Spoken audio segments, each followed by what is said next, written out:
गरीब झील कलेक्टर हो पारे एमती किसी सादा कागज रे लिखिथिला चंद्रा आ चंद्रा सहित एमती किसी घटना घटीगला हजार हजार लोक देखि मध्य आश्चर्य होईगले समस्तଙ୍କର आखिरु लुह झरीगला बापा माँ आखिरु मध्य लुह झरु थाए सेपटे पुलिस देखिकी मध्य डरी छानिया होईगला किछि लोक तो डरिकी किछि कथा मध्य कहि परले नाही तेबे एमिति चंद्रा सहित कोन घटीगला जे जहाँ समस्त देखि आश्चर्य हो जाउछंती आ जो कागज रे से लिखिथिला गरीब झियो मध्य कलेक्टर होई पारे सेही कागज मध्य रास्ता ऊपर मध्य पड़िथिला आ ठीक सेतिकी बेले प्रभु जगन्नाथ कृपारु हेला बड़ चमत्कार जहाँ समस्त स्तब्ध करदेला। तेबे भिडियोटी को आरंभ करने पूर्व आपण मैंने जदि प्रभु जगन्नाथ भक्त प्रभु जगन्नाथ को निज आराध्य देवता बोली मानती भिडियोटी गोटे लाइक करी कमेंट रे जय जगन्नाथ बोली लिखि दियंतु। पतित पावनपुर गाँव गरीब परिवार झील चंद्रा दुई भौणी गोटे भाई किंतु दुई भौणी भितर अन्यतम थिला चंद्रा तांको आखिरे थिला स्वप्न कलेक्टर हेबा आउ सेई कलेक्टर कथा शुणी गाँ लोकटू आरंभ करी समस्त हसुथिले एई चंद्रा एई गरीब झील ये पुणी कलेक्टर हेबो समस्त थट्टा मजा मध्य करुथिले किंतु एकथा सही चुपचाप बसुला चंद्रा बापा माँ मध्य बहुत कष्ट रे काम करुथांती बाप जनक बिलरे काम करती माँ जनक घरे घरे बुली बासन माजती जहाँ दी पैसा हुए बेस हस खुशी चली था परिवार सेपटे दुई झील को पाठ पढ़ाऊँ आ सान पुओटे प्रथम श्रेणी रे पाठ पढ़ुए नुआ नुआ स्कूल को जाऊए किंतु चंद्रा थिले बड़ झील तांकर इच्छा थिला दिने दिने से कलेक्टर हेबे सब किछि समाधान करिवे किंतु एटे थट्टा मजा छाजिला काल आ बापा माँ मध्य चंद्रा को सबुदिन बुझाऊँ माँ रे आम पक्षे यह संभव नुहे देखुच तो दी पैसा रोजगार केमिति तू पाठ पढ़िबू केते टंका आसीबो कोठू चंद्रा को बुझाऊँ तू सब छाड़ी दे माँ एमिति कही बुझाऊँ चंद्रा धीरे धीरे थिला अटल धीरे धीरे पाठ पढ़िला पाठ पढ़ी 10वीं पास कला आउे निष्पत्ति नेला जे मु एथर मो स्वप्न पूर्ण करी सेपटे बापा माँ कहते कॉलेज पाठ पढ़िया कि आम पाखे टंकाटे नाही एमती तू पाठ पढ़ू आ से समय चंद्रा कहला माँ तू व्यस्त है ना भगवान अच्छा प्रभु जगन्नाथ अच्छा सबकि समाधान हो आम स्वप्न मध्य पूरण हेब सतकु सत प्रभु जगन्नाथ प्रतिदिन सकाळ उठिले चंद्रा डाकती सेपटे तांको माँ मध्य प्रभु जगन्नाथଙ୍କର भक्त आ सेपटे तांको बापा मध्य गरीब लोकों को देखिले केबे भी खाली हाथ रे छाड़ती नहीं जहाँ पैसा हुए से दी पैसा मध्य दान करती एपटे तांको चलिया पई कष्ट हुए किंतु अन्यर दुख सही पारती नहीं से मध्य प्रभु जगन्नाथଙ୍କର परम भक्त प्रभु जगन्नाथ को दिने न देखिले तांको मन रे अशांत भाव सृष्टि हुए तेणु प्रत्येक दिन गाँ पाखे प्रभु जगन्नाथ मंदिर को दर्शन करी से निजर काम को बाहरती एम चाहू चाहू किछि दिन बीतीगला बापा माँ जेते बुझाइले चंद्रा ता जिद रे अटल थिला चंद्रा निष्पत्ति नेला पाखरे थिबा मेला रे मु चना बुट एवं बादाम बिक्री करी जहाँ दी पैसा हो से पाठ पढ़ी सतकु सत साइकेल खंडिए धरी सीधा गला मेला को सेठी बादाम बिक्री कला गाँ लोक देखुता किछि कहनुथांती गरीब घर झीलटीए दी पैसा रोजगार करू बोली भावती जहाँ पैसा हुए से चंद्र निजे पाठ पढ़े एमि चाहू चाहू जेकोसी जगार मेला बजार मंदिर सबुटी बुली चंद्रा बुट बारमजा बिक्री कला एमिति किछि दिन बीतीगला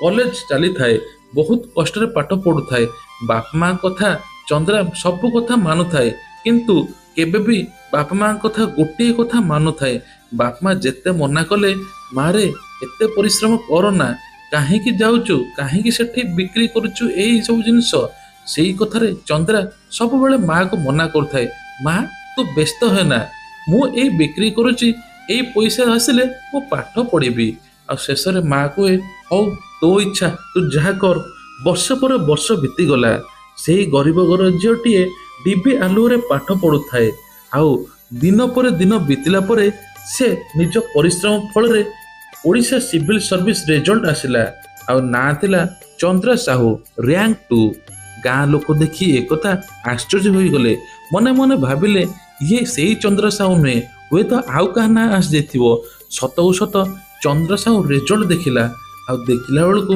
ଚନ୍ଦ୍ରା ନା ର୍ୟାଙ୍କ 2ରେ ଅଛି। ଆଉ ଚନ୍ଦ୍ରା ଦେଖି ଆଶ୍ଚର୍ଯ୍ୟ ହୋଇଗଲା। ବାପା ମା ଦେଖି କୁଣ୍ଢେମତ ହୋଇଗଲେ। ଆଜି ମୋ ଝିଅ କଲେକ୍ଟର ହୋଇଗଲା। ମନେ ମନେ ବହୁତ ଖୁସି ହେଉଥାନ୍ତି। କିନ୍ତୁ ଚନ୍ଦ୍ରା ଏଇଠୁ ନିଷ୍ପତ୍ତି ନେଲା, ଯେଉଁ କାଗଜରେ ସେ ଲେଖିଥିଲା ଗରିବ ଝିଅଟିଏ ମଧ୍ୟ କଲେକ୍ଟର ହୋଇପାରେ, ଯିଏ ତାକୁ ଥଟ୍ଟା ମଜା କରିଥିଲା, ଯିଏ ତାକୁ ଉପହାସ କରିଥିଲା, ସେମାନେ ଆଉ କେହି କିଛି କହୁନଥାନ୍ତି। ଆଉ ଏଥିରେ ଚନ୍ଦ୍ରା କହିଲା, ପ୍ରକୃତରେ ଗରିବ ଝିଅକୁ କୋଉଠି ସମ୍ମାନ ମିଳେ ନାହିଁ। ଆଜି ମୁଁ ଦେଖିବି ପ୍ରକୃତରେ ଗରିବ ଝିଅର ସମ୍ମାନ କେତେ। ତେଣୁ ଚନ୍ଦ୍ରା ନିଷ୍ପତ୍ତି ନେଲା ଯେ ପ୍ରଭୁ ଜଗନ୍ନାଥଙ୍କୁ ପୁରୀକି ଦର୍ଶନ କରିବା ପାଇଁ, ଯେଉଁ ପୁରୀ ଦର୍ଶନ କରିବା ପାଇଁ ସେ 2 ବର୍ଷ ତଳେ ଯାଇଥିଲା। ସେ ରଥଯାତ୍ରା ପୂର୍ବରୁ ସେ ବାରମଜା ବୁଟ ବିକ୍ରି କରୁଥିଲା। ଆଉ ସେଇଠି ତାଙ୍କ ଗାଁ ଲୋକେ ମଧ୍ୟ ଯେଉଁ ଜାଗାରେ ଥିଲେ ଥଟ୍ଟା ମଜା କରୁଥିଲେ, ସେଇଠି ରହିଥିଲେ। ଠିକ୍ ସେଇ ଜାଗାକୁ ଯାଇ ପହଞ୍ଚିଲା। ଗୋଟିଏ ଗରିବ ଘରର ଶାଢ଼ୀଟିଏ ପିନ୍ଧିକି ଗଲା। ସେଇଠି ମଧ୍ୟ ସେଇ ବାରମଜା ଚଣା ଧରିକି ମଧ୍ୟ ଯାଇଥାଏ। ଏପଟେ ମଧ୍ୟ ସେଇ ଲୋକ ଗୁଡ଼ା ସେଇଠି ଥିଲେ। ଆଉ କହିଲେ, ପୁଣି ଚନ୍ଦ୍ରା ଆସିଗଲା। ପ୍ରତିବର୍ଷ ଭଳି ଏ ବର୍ଷ ମଧ୍ୟ ଚନ୍ଦ୍ରା ପୁଣି ଆସିଛି। କହୁଥିଲା କ'ଣ ନା, ମୁଁ କଲେକ୍ଟର ହେବି। ଦେଖ ତା ଅବସ୍ଥା ଦେଖ। ଏମିତି ଚନ୍ଦ୍ରା ଯେତେବେଳେ କହୁଥିଲା, ସେଇ ସମୟରେ ଚନ୍ଦ୍ରା ଭାବିଲା ପ୍ରଭୁ ଜଗନ୍ନାଥଙ୍କୁ ମୁଁ ଦର୍ଶନ କରିବି। ଠିକ୍ ଗୁଣ୍ଡିଚା ମନ୍ଦିର ପାଖରେ ଯାଇ ପହଞ୍ଚିଗଲା। ଆଉ ସେଇଠି ପ୍ରଭୁ ଜଗନ୍ନାଥଙ୍କୁ ଦର୍ଶନ କରିବା ପାଇଁ ଯେତେବେଳେ ଆଗେଇ ଯାଉଥାଏ, ସେଇଠି 2 ଜଣ ପୋଲିସ ଅଫିସର ଥିଲେ ଏବଂ କହିଲେ, ହେ ତୁ ୟା ଭିତରେ କାହିଁ ପଶୁଛୁ? ଇଏ କି ଅବସ୍ଥା ତୋର? ଏମିତି କହି ଠେଲିଦେଲେ। ସେହି ସମୟରେ ଚନ୍ଦ୍ରା ଆଉ କିଛି କହୁନଥାଏ। ତାର ଗୋଟିଏ ନିଷ୍ପତ୍ତି ଥିଲା, ପ୍ରକୃତରେ ଏମାନେ କାହିଁକି ଏମିତି ବ୍ୟବହାର କରୁଛନ୍ତି କେହି କିଛି ଜାଣିପାରୁନଥାନ୍ତି। କିନ୍ତୁ ଗରିବ ଝିଅ ବୋଲି ସମସ୍ତେ ଏମିତି ବ୍ୟବହାର କରୁଥାନ୍ତି। ସେପଟେ ଗାଁ ଲୋକ ମଧ୍ୟ ଥଟ୍ଟା ମଜା କରୁଥାନ୍ତି, ଲୋକେ ମଧ୍ୟ ନାକ ଟେକୁଥାନ୍ତି। କାରଣ ଏମିତି ଅବସ୍ଥାରେ ଯାଇଥିଲା ଚନ୍ଦ୍ରା, କେହି କିଛି ବୁଝିପାରୁନଥାନ୍ତି।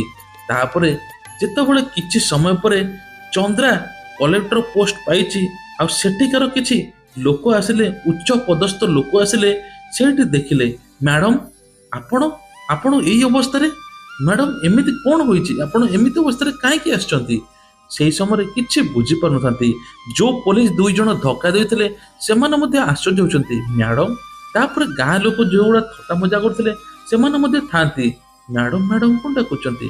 ଯେଉଁ ପୋଲିସ ଅଫିସର, ବଡ଼ ଉଚ୍ଚସ୍ଥ ପୋଲିସ ଅଫିସର ମ୍ୟାଡ଼ାମ ଡାକୁଥାନ୍ତି, ଏମାନେ ତ ତାଙ୍କଠୁ କମ୍ ସବ୍ ଇନ୍ସପେକ୍ଟର, ଏମାନେ କ'ଣ କରିବେ?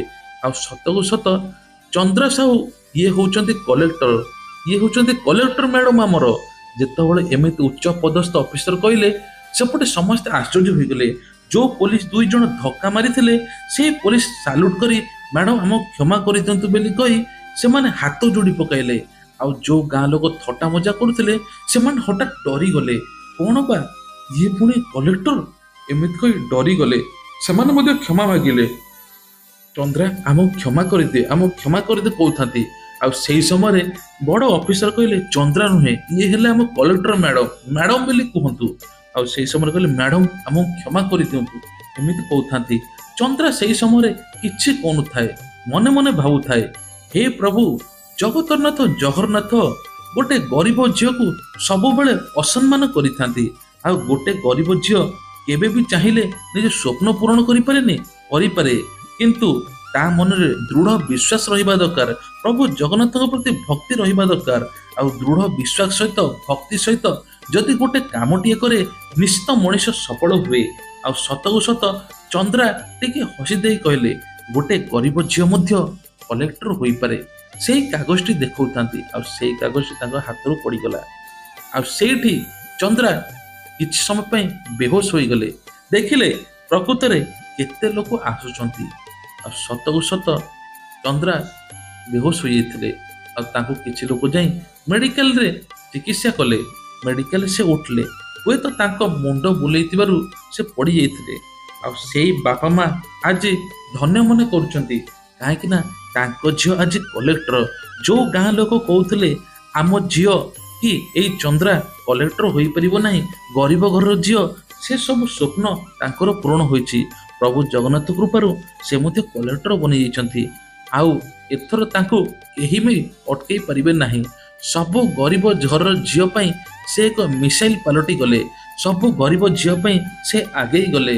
ଯେଉଁ ଝିଅର ଯାହା ସ୍ୱପ୍ନ, ସେ ମଧ୍ୟ ଗୋଟେ ବାଡ଼ ହୋଇକି ଠିଆ ହେଲେ।